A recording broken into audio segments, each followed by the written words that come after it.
நம்மளில் நிறைய பேர் வெயிட் லாஸ் பண்ணணும்னு நினச்சிருப்போம். அதை கன்சிஸ்டண்ட்டாக செய்கிறதுக்கு ஜிம்முக்கு போயிருப்போம், டயட் ஃபாலோ பண்ணியிருப்போம். ஆனால் ஒரு சில ஸ்டேஜுக்கு மேலே ரொம்ப பெரிய வெயிட் லாஸ் இல்லை அப்படின்னா நம்ம அப்படியே அதை விட்டுருவோம். ஸோ இதுக்கு காரணம் பார்த்தீங்க அப்படின்னா உங்களோட பிரெயின் எப்படி ரியாக்ட் ஆகுது, உங்கள் பிரெயினில் என்னென்ன ஹார்மோனல் சேஞ்சஸ் ஏற்பட்டு பாடி அது எப்படி இன்ஃப்ளூயன்ஸ் பண்ணுது அப்படின்னு நம்ம தெரிஞ்சுக்கிட்டாலே, எந்தெந்த ஸ்டேஜில் நம்ம என்ன பண்ணணும் அப்படின்னு தெரிஞ்சுக்கிட்டாலே, பிரெயின் கொடுக்குற ரியாக்ஷனுக்கு பாடி எப்படி ரெஸ்பாண்ட் பண்ணுது, நம்ம என்னென்ன ஹேபிட்ஸை மாற்றிக்கணும், என்னென்ன ஃபிசிக்கல் எக்ஸசைஸ் செய்யணும், என்னென்ன டயட் அந்த சமயத்தில் எடுத்துக்கணும் அப்படின்னு நம்ம தெரிஞ்சுக்கிட்டாலே நம்ம வெயிட் லாஸ் ஜேர்னியை ரொம்ப ஈஸியாகவும் சக்ஸஸ்ஃபுல்லாகவும் பண்ண முடியும். ஸோ இன்றைக்கி நம்மளோட இந்த தலைப்பில் நம்ம பார்க்க போகிறது எப்படி நம்ம பிரெயின் ரியாக்ட் பண்ணுது, நம்ம என்னென்ன பண்ண போகிறோம் வெயிட் லாஸ் ஜேர்னிக்கு. முதல்ல பிரெயினும் ஹார்மோன்ஸை பற்றி தெரிஞ்சுக்கணும். பிரெயினில் இருக்கக்கூடிய இந்த ஹைப்போதலாமஸ் அப்படின்றது தான் ஹார்மோனுக்கு சிக்னல் கொடுக்கக்கூடிய விஷயம். நிறைய ஹார்மோன்ஸ் இருக்குங்க, கெர்லின், லெப்டின், கார்டிசோல் அப்படின்னு. குறிப்பாக சொல்லணுன்னா கெர்லின்ற ஹார்மோன் இதுதான் நம்மளோட பசியை ஸ்டிமுலேட் பண்ணுது. அதே மாதிரி இந்த லெப்டின் ஹார்மோன்றது ஃபேட் மெட்டபாலிசம்மை கரெக்டாக வச்சுக்கிறதுக்கும், எவ்வளோ எரிபொருள் ஃபேட் எவ்வளோ எரிசக்தியாக மாற்றுறோம் அப்படின்றத செய்யறதுக்கும், அதே மாதிரி இந்த கார்டிசோல் ஹார்மோன் நம்மளோட ஸ்ட்ரெஸ்ஸை கண்ட்ரோலாக வச்சுக்கிறதுக்கும் யூஸ் ஆகுது. இதை தவிர இந்த இன்சுலின், தைராய்டு இது மாதிரி எல்லா விதமான ஃபங்க்ஷனும் இந்த ஹைப்போதலாமஸ் சிக்னல்லேருந்து தான் வருது. ஸோ நம்ம பிரெயின் எப்படி பசியை கண்ட்ரோல் பண்ணுது அப்படின்றத தெரிஞ்சுக்கணும். இந்த கிர்லின்ற ஹார்மோன் நம்மளுக்கு பசியை தூண்டும் போது இந்த லெப்டின் என்ன பண்ணோன்னா வயிற்றில் சாப்பாடு ஃபுல்லாக போய் நம்ம ஃபுல்லாக ஃபீல் பண்ணோன்னா இந்த லெப்டின் ஹார்மோன்ஸ் ஃபுல்னஸ் கொடுக்கும். இப்படி தான் நம்மளுக்கு பசி மெக்கானிசம் கம்மியாகுது. ஸோ இந்த கெர்லினும் இந்த லெப்டினும் ரொம்ப முக்கியமான ஹார்மோன். இதை நம்ம கரெக்டாக பேலன்ஸ் பண்ணிட்டோம் அப்படின்னாலே நம்ம கிரேவிங்ஸை குறைஞ்சிடலாம். ஃபஸ்ட்டு ஸ்டேஜ் பார்த்திங்கன்னா, நீங்கள் டயட் இருக்க போகிறீங்க இல்லை வெயிட் லாஸ் பண்ண போகிறீங்க அப்படின்னா பிரெயின் தான் கண்ட்ரோல் எடுத்துக்கும். உங்களால் எதுவும் கண்ட்ரோல் பண்ண முடியாது. சாப்பாடு வயிற்றுக்கு போகல, அதே மாதிரி ஃபேட் கொழுப்பு உடம்புலேருந்து கரையுது, ஹார்மோன்ஸ் எல்லாம் இல்லை, இவங்க கொடுக்குற சாப்பாடு ரொம்ப கம்மியாக இருக்குது, டயட்டில் இருக்காங்க, ஃபுல்லாக இல்லை அப்படின்னு சிக்னல் கொடுக்க ஆரம்பித்தாலே பிரெயின் தன்னைத்தானே பாதுகாக்கிறதுக்கு அதிகமாக சப்போர்ட்டுக்காக உங்களுக்கு அதிகமான பசியை தூண்டும், அதிகமான கிரேவிங்ஸ் கொடுக்கும். இந்த சமயத்தில் நம்ம கரெக்டாக அட்ரஸ் பண்ணணும். நம்ம ஃபேட் டெப்ளீஷன் குறையுது அப்படின்னா அதுக்கேற்ற மாதிரி நம்ம என்னென்ன விஷயங்கள் செய்யணும்னு பார்க்க போகிறீங்க. இந்த ஃபஸ்ட் ஸ்டேஜில் நீங்கள் தேவையான அளவு ப்ரோட்டீன் எடுத்துக்கணும். ஏன்னா ஃபேட் குறையும் போது ப்ரோட்டீன் அதிகமாக எடுக்கும்போது உங்களுக்கு ஃபேட் கிட்டேருந்து போகக்கூடிய இந்த சிக்னல் குறைய ஆரம்பிக்கும். ரெண்டாவது, வயிறு ஃபுல்லாக வச்சுக்கணும். வயிறு ஃபுல்லாக வச்சுக்கணுன்னா நம்மளால் ஃபுல்லாக சாப்பிட முடியாது டயட்டிங். அப்போது ஃபைபர் ரிச் ஃபுட்ஸ், கீரை, காய்கறிகள், பழங்கள் இதெல்லாம் எடுக்கும்போது வயிறு ஃபுல்லாக இருக்கும். ஸோ இந்த லெப்டின்ற சிக்னல் கொடுக்க ஹார்மோன் அதோட ஃபங்க்ஷனை குறைக்க ஆரம்பிச்சிடும். அதே மாதிரி டைமுக்கு சாப்பிடணும். அந்த டைமுக்கு சாப்பிடாமல் நம்ம ஃபாஸ்டிங்கோ இல்லை ஏதோ வச்சோம் அப்படின்னாலே நம்மளுக்கு ப்ராப்ளம் வர ஆரம்பிச்சிடும். ஸோ இந்த சமயத்தில் நம்ம ஃபாஸ்டிங்கோ இல்லை இன்டர்மீடியன்ட் ஃபாஸ்டிங்கோ எடுக்காமல் இருக்கிறது ஃபஸ்ட் ஸ்டேஜில் ரொம்ப ரொம்ப நல்லது. அடுத்தது பார்த்திங்க அப்படின்னா உங்கள் ஸ்லீப் குவாலிட்டி நல்லா இருக்கணும். குறைஞ்சது 7-9 மணி நேரம் தூங்கணும். அப்போ தான் பிரெயினோட ஃபங்க்ஷன்ஸ்க்கு நம்ம சப்போர்ட் பண்ண முடியும். கம்மியாக தூங்கும்போது நீங்களே பார்த்துருப்பீங்க, உங்களுக்கு ஃபுட் கிரேவிங்ஸ் அதிகமாக இருக்கும். ஒரு நாள் நீங்கள் சரியாக தூங்கலை அப்படின்னா அன்றைக்கி ஏதாவது சாப்பிடணும், ஏதாவது பண்ணணும்னு இருக்கும். ஸோ ப்ராப்பராக உங்களுக்கு ஸ்லீப் கொடுக்க முடியுதா, 7 to 9 hours ஸ்லீப் கொடுக்க முடியுதான்னு பார்த்துக்கோங்க. அடுத்ததாக ஸ்ட்ரெஸ். இந்த ஸ்ட்ரெஸ்ஸை நீங்கள் கரெக்டாக மேனேஜ் பண்ணணும். ஸ்ட்ரெஸ் இல்லாமல் யாராலையும் இருக்க முடியாது தான். ஸோ இந்த ஸ்டேஜில் நீங்கள் ரெகுலராக யோகா, மெடிடேஷன், ரிலாக்ஸேஷன் டெக்னிக், அப்புறம் உங்களுக்கு இருக்க ஸ்ட்ரெஸ்ஸை யார்கிட்டையாச்சும் பேசி குறைக்கிறதுக்கான வரிகளை பார்க்கலாம். ஸோ இந்த 5 விஷயத்தையும் நீங்கள் ஃபஸ்ட் ஸ்டேஜில் கடைப்பிடிச்சிட்டிங்க அப்படின்னா அடுத்த ஸ்டேஜும் உங்களுக்கு மூவ் ஆகிறதுக்கு ஈஸியாக இருக்கும். வெயிட் லாஸ் ஜேர்னியும் உங்களுக்கு ஈஸியாக இருக்கும். ஸோ நான் சொன்ன 5 விஷயத்தையும் ஃபாலோ பண்ண பாருங்கள். அடுத்தது நீங்கள் என்ன விஷயத்தில் ஃபோக்கஸ் பண்ணணும் அப்படின்னு பார்த்தீங்கன்னா, எப்போவுமே ரொம்பவும் நிதானமாகவும் கன்சிஸ்டண்ட்டாகவும் இருக்கணும். அதே மாதிரி கலோரி டெஃபிசிட் ட்ரை பண்ணிங்கன்னா அது மாடரேட் லெவலில் இந்த ஸ்டேஜில் எடுக்கணும். ரொம்ப பெரிய கலோரி டெஃபிசிட் இல்லாமல் கொஞ்சம் நம்ம சாப்பிட்ற ஃபுட்டில் கலோரிஸை கம்மி பண்ணி சாப்பிடலாம். அதே மாதிரி நியூட்ரியன்ட் ரிச்சாகவும் ஃபைபர் அதிகமாக உள்ள ஃபுட்டாகவும் எடுக்கணும். தண்ணி குடிச்சிட்டே இருக்கணும். எப்போவுமே மூவ் பண்ணிகிட்டே இருக்கணும். ஆஃபீஸ் போய் உட்காந்து இல்லாமல் ஏதாவது வேலைகள் செஞ்சு நடந்துகிட்டே இருக்கணும். குறைஞ்சது 1/2 hour ஒன்ஸோ இல்லை 45 minutes எந்திரிச்சு ஒரே இடத்துல உட்காந்து இல்லாமல் பாடிக்கு மூவ்மெண்ட் கொடுக்கறது இந்த ஸ்டேஜில் ரொம்ப ரொம்ப முக்கியம். அடுத்த ஸ்டேஜ் பார்த்திங்கன்னா ஸ்டேஜ் 2. இந்த இடத்துல பசி கட்டாயமாக அதிகமாகும். நம்ம மாட்ரேட் டெஃபிஷியேட்டில் இருந்தாலுமே, அதாவது நம்ம எடுக்கக்கூடிய சாப்பாட்டில் கொஞ்சம் கம்மி பண்ணி நம்ம கெலோரியை கம்மி பண்ணாலுமே கூட இந்த சிக்னல்ஸ் கொடுத்து ஹார்மோனோட தூண்டுதலால் நம்மளுக்கு பசி கட்டாயமாக அதிகரிக்கும். ஸோ இதை நீங்கள் புரிஞ்சுக்கணும். இந்த இடத்துல ரொம்ப பொறுமையாக நம்ம எப்படி ஹங்கரை நம்ம டேக்கிள் பண்ணோம் அப்படின்றத யோசிச்சுட்டு நீங்கள் இந்த செகண்ட் ஸ்டேஜில் செஞ்சீங்க அப்படின்னா ஈஸியாக வெயிட் லாஸ் பண்ணுறதுக்கு உங்களுக்கு ஹெல்ப்ஃபுல்லாக இருக்கும். பசி இருக்குது அப்படின்னும் போது அதை எப்படி நம்ம இயற்கையாக அட்ரஸ் பண்ணணும் அப்படின்னு தெரிஞ்சுக்கணும். ஸோ எப்போவுமே ஒரு டயட் பிளான் போடுங்க செகண்ட் ஸ்டேஜில். அதில் நிறைய கீரை, காய்கறிகள், ப்ரோட்டீன் உணவோட ஜங்க் ஃபுட்டை எப்படி அவாய்ட் பண்ணுறது அப்படின்னு தெரிஞ்சுக்க பார்த்துக்கோங்க. அதே மாதிரி சத்துள்ள உணவும் நியூட்ரிஷன் உணவும் இந்த இடத்துல ரொம்ப ரொம்ப முக்கியம். எப்போவுமே எடுத்த உணவே எடுக்காமல் வேறு உணவுகளை மாற்றி மாற்றி எடுங்க.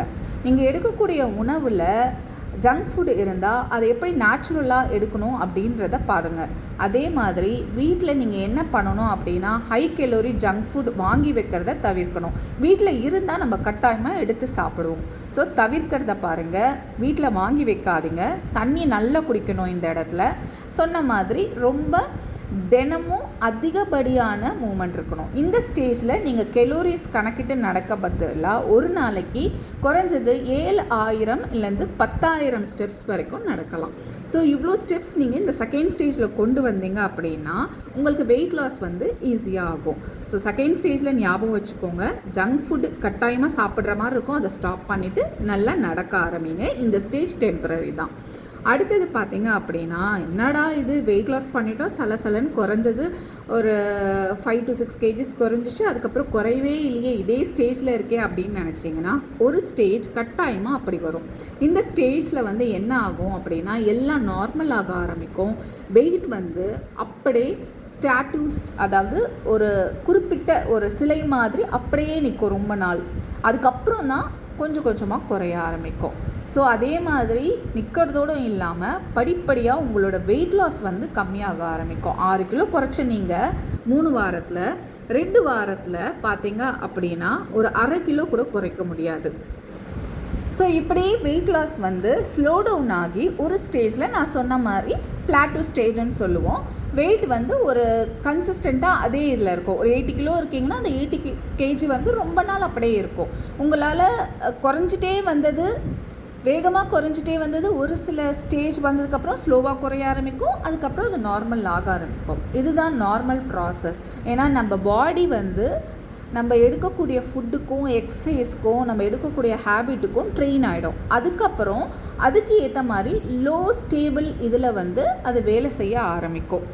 இதுக்கப்புறம் நீங்கள் உங்களோட விஷயங்களை வெயிட் லாஸ் பண்ணணும் அப்படின்னா நிறைய விஷயங்களை நீங்கள் மாற்ற வேண்டியது இருக்கும். இப்போ ஒரு டைம் டேபிள் போடுங்க. எவ்வளோ வேகமாக வெயிட் குறைஞ்சிச்சு, எவ்வளோ கெலோரிஸ் நீங்கள் சாப்பிட்டீங்க, அதே மாதிரி என்ன விதமான ப்ரோட்டீன் எடுத்தீங்க, எவ்வளோ நாள் எக்ஸசைஸ் செஞ்சீங்க, எவ்வளோ ஸ்டெப்ஸ் நடந்தீங்க, என்னென்ன இதெல்லாம் பண்ணீங்க அப்படின்னு ஒரு சார்ட் போட்டுட்டு அந்த சார்ட்லேருந்து வரக்கூடிய சம்மரியை எடுத்துக்கோங்க.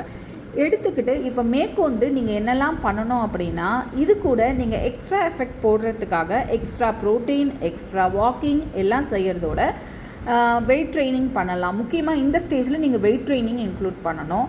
அதே மாதிரி ஸ்டெப் கவுண்ட் இன்க்ரீஸ் பண்ணலாம்.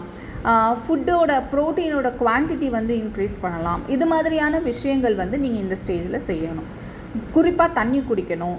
அவசியமாக கட்டாயமாக தினமுமே ஒரு 10,000ன்றது ஒரு நார்மல் ஆக்கணும்.